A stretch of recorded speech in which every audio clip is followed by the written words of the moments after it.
Hello and welcome to the Minimum Competence episode for Friday, February 24th, 2023.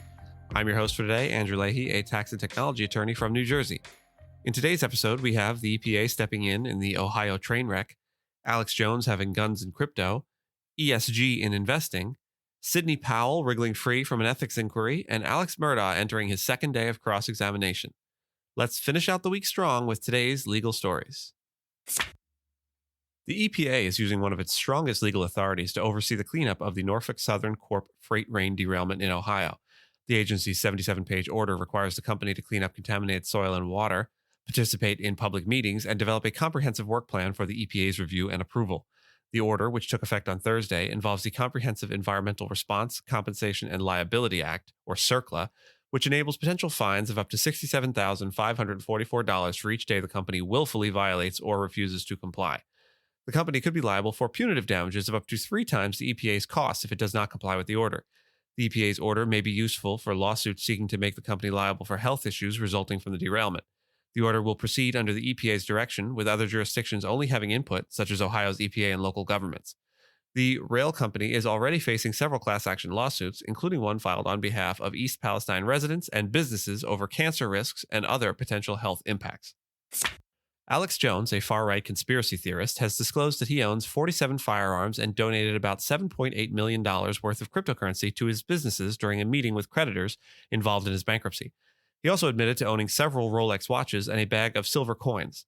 Jones' bankruptcy has protected him from creditor collection efforts and other court proceedings, but he is required to disclose all of his assets and business activities.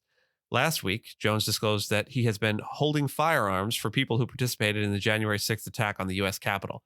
The Department of Justice's bankruptcy watchdog, the U.S. trustee, and others used the meeting to question Jones about personal financial statements he filed last week. Jones and his advisors plan to make several amendments and fix any mistakes to his disclosures, and they have been hunting for an appraiser to assist them. The bankruptcy protects Jones temporarily against roughly $1.4 billion in defamation judgments that he and his company, InfoWars parent Free Speech Systems LLC, have been found financially liable for spreading falsehoods about the 2012 Sandy Hook Elementary School shooting that killed 20 children and 6 school staffers. House Republicans are expected to vote on a resolution next week that would prevent the U.S. Labor Department from enforcing its environmental, social, and corporate governance retirement investing rule.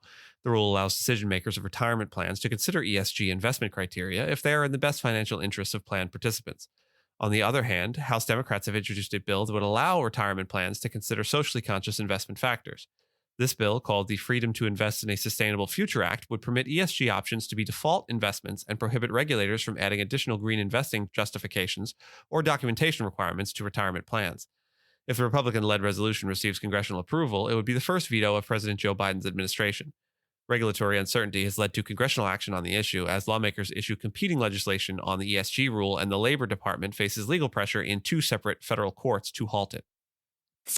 A Texas judge dismissed the disciplinary action brought by the State Bar of Texas's Commission for Lawyer Discipline against attorney Sidney Powell, who was accused of violating legal ethics rules with her work on former President Donald Trump's election reversal gambits.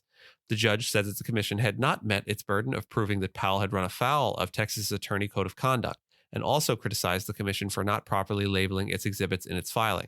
The disciplinary proceeding for the ex-Trump attorney unfolded in state court in Texas, where she is licensed, after a March 1st petition from the Texas Bar's Disciplinary Commission asked the court to find her in violation of the professional code for attorneys in the state.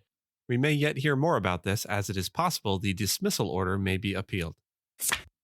Alex Murdaugh, a disgraced former lawyer, is expected to face a second day of cross-examination in a South Carolina courtroom on Friday after denying killing his wife and son. He has pled not guilty to 2 counts of murder and 2 weapons charges related to the fatal shootings of Margaret Maggie Murdaugh and Paul Murdaugh. Murdaugh has admitted to stealing funds from his law firm and clients, and he confessed on Thursday to previously lying about his whereabouts on the day his wife and son were killed. He said he lied due to his addiction to opiate painkillers. Murdaugh also acknowledged his voice could be heard in the background of a video his son recorded shortly before their deaths. Prosecutors allege Murdaugh killed his family to avoid his financial misconduct being exposed. The defense has pointed to a mishandled police investigation and described Murdaugh as a troubled but loving father and husband. Cross-examination resumed at 9:30 a.m. today.